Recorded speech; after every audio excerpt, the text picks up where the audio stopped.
운동이란 것 자체가 어떻게 보면 일과 관련돼서 맞아요. 내 몸을 쓰다 보니까 에너지가 좀 많이 쓰이기는 해요. 저는 일이 더 나아요.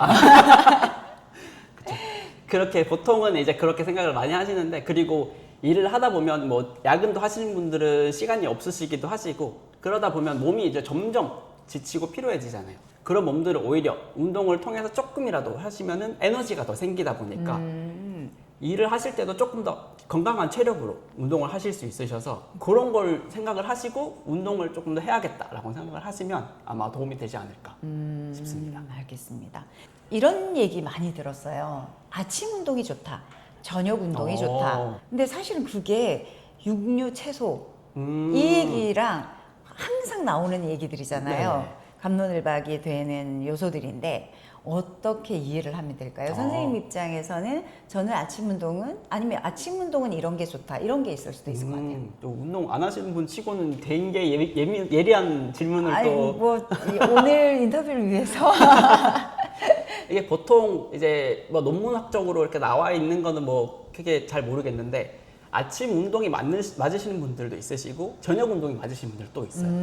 그래서 보통 이제 저혈압이 있으시거나 이러신 분들은 공복에 아침 운동을 하시게 되면은 운동하시다가 좀 쓰러지거나 이런 경우도 간혹 있기도 하시고, 그래서 내 몸이 아침에 일어났을 때 컨디션이 괜찮다고 생각하시면 아침 운동을 조금 더 해주시고, 그다음에 일을 하고 나서 컨디션이 조금 더 남아있다, 에너지가 남아있다 하시는 분들은 저녁에 운동을 하셔도 좋고, 그래서 거기 내 컨디션에 맞춰서 운동을 하시는 게 조금 더 도움이 되지 않을까, 저는 그렇게 생각을 합니다. 왜 제가 이걸 여쭤봤냐면 네. 사실은 제가 알기로는 이 지금 센터 운영을 하시기 전까지, 그리고 하시면서도 병원에서 치료를 해주시는 선생님이시기도 네, 맞아요. 하잖아요. 네. 그래서 이런 관점에 뭔가 이해가 저는 좀 더 훨씬 쉽게 시켜주실 수 있을 것 같다는 생각이 들어서, 혹시 좀 전에 제가 했던 질문에 좀 파생되는 다른 영역의 얘기들을 해줄 수 있을 게 있나요? 이런 거는 좀 알고 갔으면 좋겠다. 아침 운동이랑 저녁 운동을 일단 비교를 먼저 해주셨잖아요. 네. 그래서 아침 운동 같은 경우에는 이제 자고 일어나서 바로 운동을 하는 거다 보니까 몸이 아직 덜 깨 있는 상태.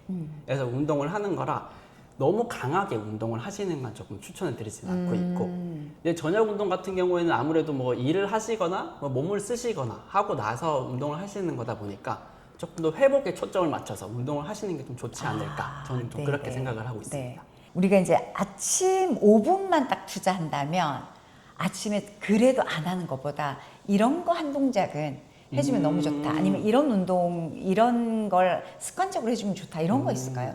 일단 이게 또 그 몸을 어떻게 쓰냐에 따라 좀 달라지긴 해요. 일상생활에서 이제 사무직이신 분들은 이제 스트레칭이랑 관절을 쓰는 운동을 위주로 조금 해서 가볍게 한 1, 2분 정도 투자를 해서 몸을 쓰는 걸 해주시면 좋고, 몸을 오히려 많이 쓰시는 분들은 아침에 일어나서 스트레칭 위주로 조금 더 운동을 해주시면 좋다고 저는 생각을 하거든요.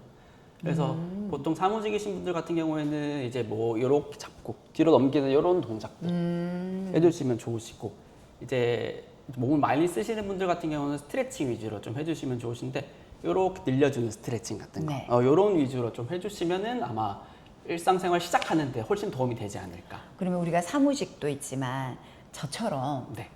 몸을 사무직도 아닌데 안 움직이는 스타일인 게 겨우 걷는 거, 그 외에 운전하는 시간이 절대적으로 많은 거예요. 네, 맞아요. 이것도 고질병이 있을 것 같아요. 그렇죠.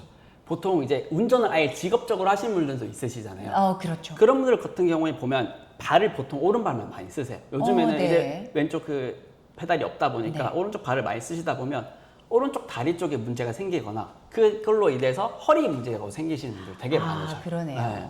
그래서 그런 분들 같은 경우에는 반대쪽 다리를 좀 쓰는 운동을 좀 같이 해주시고, 허리, 골반, 고관절 쓰는 그 관절 운동을 좀 같이 해주시면은 일상생활에서 자주 쓰던 관절이 아닌 다른 근육들을 같이 써주시면서 네, 몸을 만들어 주시면 훨씬 더 회복이 도움이 되실 겁니다. 이거 하나만 바꾸면 몸이 이렇게 바뀌어요 하는 거 하나 추천해 주실 수 있나요?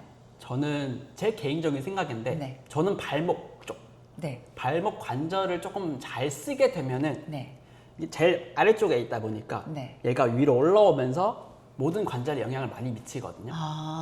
그래서 실제로도 발목을 좀 꺾여서 다치신 분들 같은 경우에는 그런 분들이 계속 그 생활을 하다 보면은 목 어깨까지 안 좋아지시는 분들이 네. 되게 많으셨는데 그런 분들 발목을 조금 교정을 해드리면은 좋아지시는 분 되게 많거든요. 그래서 발목을 잘 쓰면 온몸이 잘 쓸 수 있다. 이렇게 저는 생각을 하고 있어요. 향후 스윙 앤 밸런스의 방향성 이렇게 나는 이런 방향을 꿈꾸고 가고 있다. 일단 저는 제 개인적인 생각은 이제 저랑 같은 생각을 하시는 선생님들을 조금 모아가지고 조금 여러 지역으로 저희 스윙 앤 밸런스를 이제 만들어서 그 지역에 있는 사람들을 조금 건강한 움직임을 만들어 드릴 수 있게 하는 게 일단 제일 첫 번째 네네. 목표라고 볼 수 있습니다. 저변 확대네요. 이 분야에 대한. 맞아요. 네네네. 그 뭔가 선구자의 역할을 좀 하고 싶다라는 의미도 되는 맞습니다. 건가요? 꼭 그런 날이 오기를 기원 드리겠습니다. 감사합니다. 네, 감사합니다.